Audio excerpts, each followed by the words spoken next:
విశాఖ అనకాపల్లి జిల్లాలో వైసీపీ అధినేత జగన్ పర్యటన ఉత్కంఠ రేపుతుంది. పరిమితులతో పోలీసులు అనుమతిచ్చారు. కాన్వాయ్లో 10 వాహనాలకి అనుమతిచ్చారు. ఉదయం 11 గంటలకు విశాఖ విమానాశ్రయానికి జగన్ చేరుకుంటారు. అక్కడి నుండి రోడ్ మార్గంలో అనకాపల్లి జిల్లా మార్కపురంలో చేరుకోనున్నారు. ఇక ప్రభుత్వ మెడికల్ కళాశాల భవనాలు పరిశీలించనున్నారు జగన్. ఆ తర్వాత కేజీహెచ్ కు వెళ్లి కురుపాం ఆశ్రమ పాఠశాల గిరిజన విద్యార్థులను పరామర్శించనున్నారు జగన్. ఇక జగన్ పర్యటనకు సంబంధించి పూర్తి అప్డేట్స్ మా ప్రతినిధి రాజు అందిస్తారు. రాజు,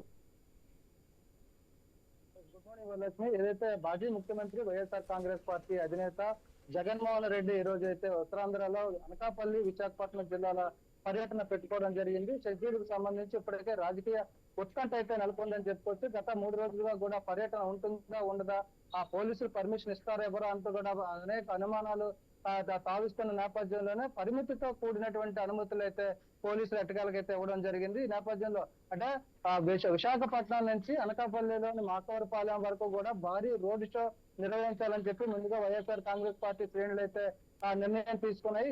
ఈ నేపథ్యంలో దాదాపు దగ్గరగా 63 కిలోమీటర్లు రోడ్ షో నిర్వహించాలని చెప్పి అయితే నిర్ణయం తీసుకున్న నేపథ్యంలో పోలీసులు అనుమతులు అయితే నిరాకరించారు. ఈ రోడ్ షో అనుమతులు లేవని, అదేవిధంగా తమిళనాడులో కరూరులో జరిగినటువంటి తొక్కిసలాటను ఉదాహరణగా చూపిస్తూ ఇక్కడ కూడా తొక్కిసలాట జరిగే అవకాశాలు ఉన్నాయి కాబట్టి పర్మిషన్ ఇవ్వలేము అంటూ కూడా ఇప్పటివరకు చెప్పుకోతున్న నేపథ్యంలో గత రాత్రి అయితే ఆలస్యంగా ఒక ప్రకటన కూడా విడుదల చేయడం జరిగింది.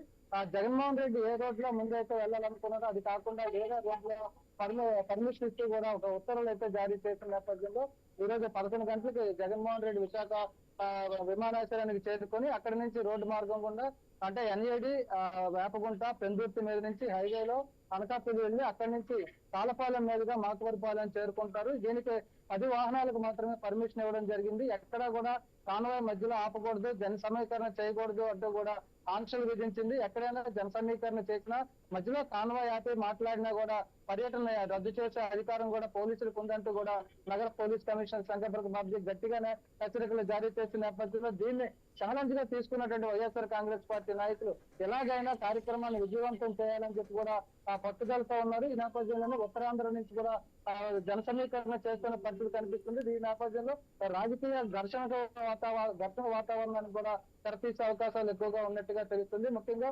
11 గంటలకు విశాఖపట్నం చేరుకుని అక్కడి నుంచి రోడ్డు మార్గం కూడా మాకవరపాలెం వెళ్ళి మాకవరపాలెంలో సగంలో నిలిచిపోయినటువంటి ప్రభుత్వ మెడికల్ కాలేజీ భవనాలను పరిశీలించి అక్కడే కొంతమందితో మాట్లాడి దాదాపు గంట పాటు అయితే అక్కడ ఉండి తిరిగి 1 గంటన్నరకు అయితే తిరిగి బయలుదేరి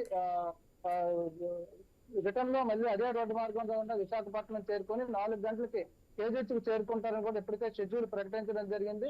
ఆ కేజీహెచ్ లో గత 4 రోజుల నుంచి కూడా చికిత్స పొందినటువంటి పార్వతీపురం మన్యం జిల్లా కురుపాంకు చెందినటువంటి గిరిజన ఆశ్రమ పాఠశాలలో జాండీస్ తో బాధపడుతున్నటువంటి గిరిజన విద్యార్థులు అయితే ఇక్కడ చికిత్స పొందుతున్నారు. వారిని కూడా పరామర్శించిన తర్వాత తిరిగి 4:45 నిమిషాలకైతే విశాఖ విమానాశ్రయానికి చేరుకొని అక్కడి నుంచి విమానంలో బెంగళూరు అయితే వెళ్ళడానికి అయితే ఇప్పటికైతే షెడ్యూల్ ఖరారైంది. ఈ నేపథ్యంలో మరోవైపు పోలీసులు కూడా భారీ బందోబస్తు కూడా ఏర్పాటు చేయాలి. ఇటు విశాఖపట్నం అటు అనకాపల్లి జిల్లాలకు చెందినటువంటి పోలీసులు అయితే భారీగా మోహరించిన పరిస్థితి మార్గంలో కనిపిస్తుంది.